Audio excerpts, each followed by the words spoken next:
If, in the next 10 seconds, you could see the chessboard of your life with absolute clarity, half the habits you cling to today would vanish. You'd stop nodding just to avoid being disliked. You'd stop staying silent just to keep the peace. And most importantly, you'd stop making decisions that quietly strip away your advantage at work and in life. The Stoics called it mastery of the mind. Machiavelli called it clarity ruthless, undeniable clarity.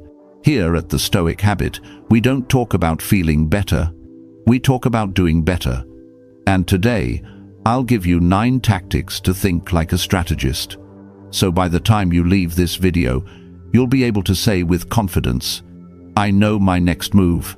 I can no longer be led. If this resonates, stay with us, subscribe, and walk this path of strength and clarity every single week. I'm Jason. Let's dive right in. Chapter 1. Outcome. First, begin with the result, not the emotion. Today we live in a culture of instant reaction. Slack pings, you reply. A tweet attacks, you fire back. Your boss asks a question, you rush to say something, anything, just to fill the silence. Most people think with feelings first, then scramble to find reasons later. But the clear thinker flips the sequence: outcome first, emotion after. Let me tell you a story. 2008. Wall Street was on fire. Crowds panicked, selling everything in fear. But one young fund manager pressed his hand on the cold table and asked himself, 12 months from now, what am I optimizing for? Not for comfort tonight, not for the relief of following the herd. He optimized for survival and for position. So he held cash long enough to buy the assets others dumped in panic. He wasn't a genius. He was disciplined, loyal to the future over the present. That same principle guided Warren Buffett. His rule number 1: never lose capital.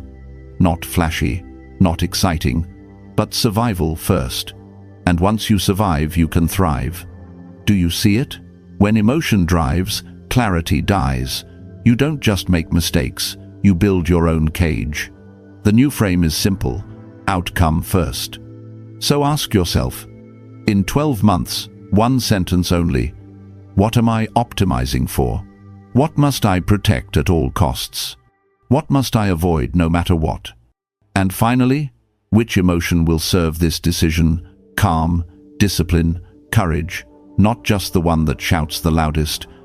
If you can speak that answer out loud in under 10 seconds, you've already won half the battle. Because clarity doesn't begin with what feels urgent now. It begins with the future you refuse to betray.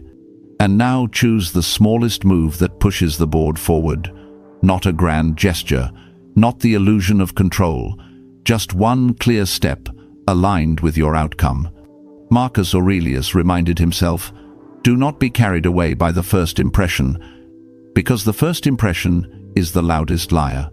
Outcome first, emotion last. That is how clarity begins. Chapter 2. Options are not opportunities. The world today is littered with easy options, quick clicks, shallow offers, distractions dressed as progress. And most people confuse these with real opportunities. They stay busy, but they never move forward. A true opportunity doesn't matter because it's nearby or convenient. A true opportunity matters because it aligns precisely with your number 1 goal. Think of Serena Williams. She could have played dozens of tournaments every year, but she chose fewer. Why? Because conserving her energy for the matches that mattered most gave her the edge. By saying no to options, she preserved the power to seize opportunity. And that's the lesson. More options often mean less clarity. Fewer, sharper opportunities mean more impact. So ask yourself out loud, where does this fit with my number 1 objective? If you can explain it in 10 seconds, keep it. If you can't, cut it. Yes, it hurts to let go. Saying no feels like loss, but it is the pain of surgery, not the pain of decay. One moment of discipline now saves you from years of wandering later, because clarity is not about how much you can hold. It's about how much you can release. Chapter 3. Useful is not the same as truthful. Most people believe this equation. Truth equals victory. But life doesn't reward truth. Life rewards outcomes. You can be right and still lose the deal. You can be honest and still destroy your leverage. You can cling to truth and still end up exhausted, broke, and overlooked. Think about it.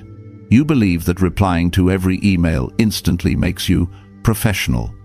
90 days later, you've trained everyone to treat you like a button they can press at will. You believe that saying yes to every Friday night gathering proves you're loyal. 90 days later, you're burned out, drifting further from the goals that actually matter. Seneca warned us, philosophy is not about clever words, it's about the art of living. And living is about consequences, not definitions. So here is the real question. If I believe this, where does it take me in 30, 60, 90 days? If the answer weakens you, drains you, or blinds you, then that belief, no matter how true it feels, is poison. But if the answer strengthens you, clarifies you, and aligns you with your long-term vision, then keep it, even if it feels uncomfortable in the moment. And the Stoic doesn't ask, is this absolutely true? The Stoic asks, if I hold on to this, where will it lead me? That's how you separate clarity from illusion. Chapter 4. Ruthless Filtering, Escaping the Mental Storm. In Silicon Valley, a CEO once confessed, every email I read, every meeting I sit through, is another slice of clarity I lose. Today, we live inside a hurricane of noise, endless podcasts, breaking news, YouTube videos, TikTok reels, Twitter threads, LinkedIn posts, and we've been sold a lie, that the more information we consume, the better our decisions will be. But the truth? The more noise you allow in, the harder it becomes to hear your own voice. Machiavelli would cut through this chaos with two brutal questions. First, if this source is wrong, what do they lose? Do they have skin in the game? Second, will this information change my very next action? If the answer to both is no, you drop it, without guilt, without hesitation. Because clarity doesn't come from piling on more data. It comes from carving away the useless. Think of a Wall Street investor. He doesn't waste his mornings drowning in headlines. Instead, he reads one distilled report, commissioned directly from analysts who actually put capital at risk. While others are paralyzed by noise, he hears the signal. This is the discipline, to guard your mental perimeter as fiercely as a fortress wall. Every extra voice makes your own whisper harder to hear. And without that inner signal, you're not choosing your goals, you're chasing everyone else's. Ruthless filtering is not about ignorance, it's about survival. Chapter 5.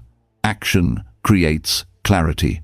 Most people believe they must wait until they are certain, wait until every doubt is erased before they act. But here's the truth.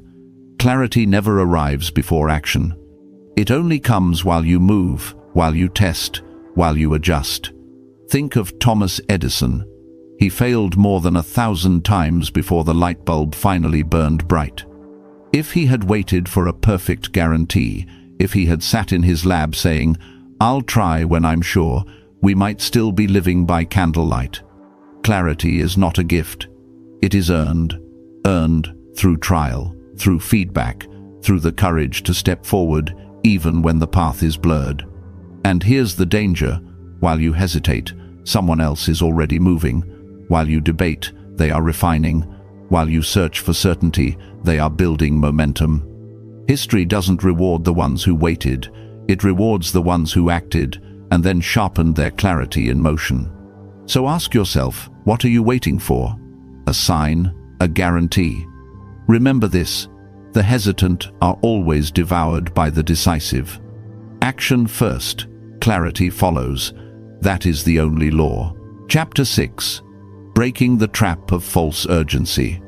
Have you noticed that your worst decisions are almost always made under pressure to act right now? Sign this contract today, tomorrow the offer is gone. Reply to this email within the hour, or risk looking unprofessional. Decide immediately. This is your once-in-a-lifetime chance.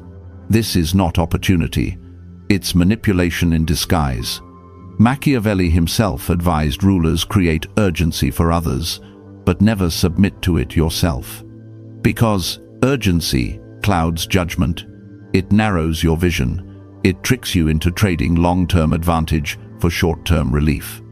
So, when the pressure mounts, when the deadline feels artificial, ask the one question that pulls you above the game. Who benefits if I act fast? If the answer is not you, step back, delay, create space for clarity to breathe. A clear mind does not chase the ticking clock. It bends time to its will. It waits long enough to see the board, then moves with precision. The next time someone tries to push you into haste, remember this: urgency is their weapon, delay is your shield. And with one pause, one breath, you stop being the pawn and start playing as the strategist. Chapter 7. Reversing the script. Thinking from the enemy's view. This is the hidden art that both Machiavelli and the Stoics practiced: mental reversal. It's not enough to ask, what happens if I do this? You must also ask, what begins to rot if I do nothing? And then go deeper. If I were the one trying to make myself fail, what would I want me to believe right now? Would they hope you fall for flattery? Would they hope you panic at a false deadline? Would they hope you pick the comfortable path, the one that feels easy today, but bleeds you slowly over months and years? Picture this. You're offered a low salary, but the offer expires by the end of the day. They want you to believe, I'm special, this is my one shot.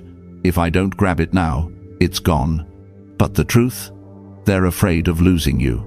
Their urgency is a mask. If you stay calm, if you hold the frame, you can transform their fear into your leverage. You don't need aggression, you don't need drama. You simply reposition yourself until the board tilts in your favor. That's the Stoic twist. Power without noise, pressure without panic, clarity without cruelty. When you practice mental reversal, you stop reacting to the script others hand you, and you start writing your own. Chapter 8. Layered thinking. Seeing beyond the first move. The average mind asks only one question: is this right or wrong? But the strategist, the Stoic, goes further.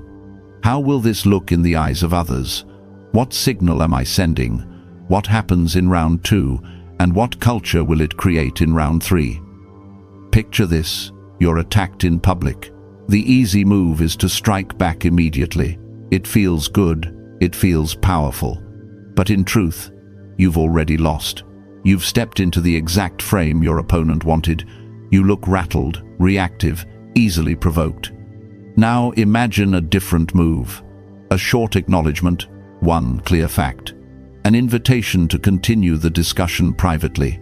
The crowd witnesses not your anger, but your composure.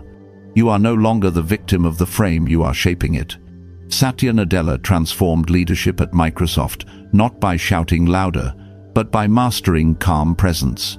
It wasn't silence born of weakness. It was silence used as a lever, guiding outcomes across layers. Win the outburst today, and you win applause. Win the second and third order tomorrow, and you win culture itself. That is the essence of layered thinking. That is clarity in motion. Chapter 9. The architecture of the mind. You are not multitasking, you are splintering yourself. Every time you jump from screen to screen, app to app, feed to feed, you are not doing more, you are becoming less. A cluttered room creates a cluttered mind. A home screen crowded with apps is not a tool, it's a marketplace. And in that marketplace, every stray idea, every cheap distraction is free to wander in and set up shop inside your head. So guard your state before you manage your time.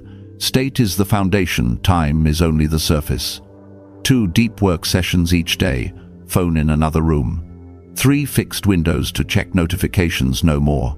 1 walk outside, device-free, just to hear your own voice again. Because your mind is not a hallway for strangers. It is a throne room, and you decide who gets to enter. Serena Williams optimized her sleep and recovery the same way she optimized her forehand, because she understood environment is not decoration.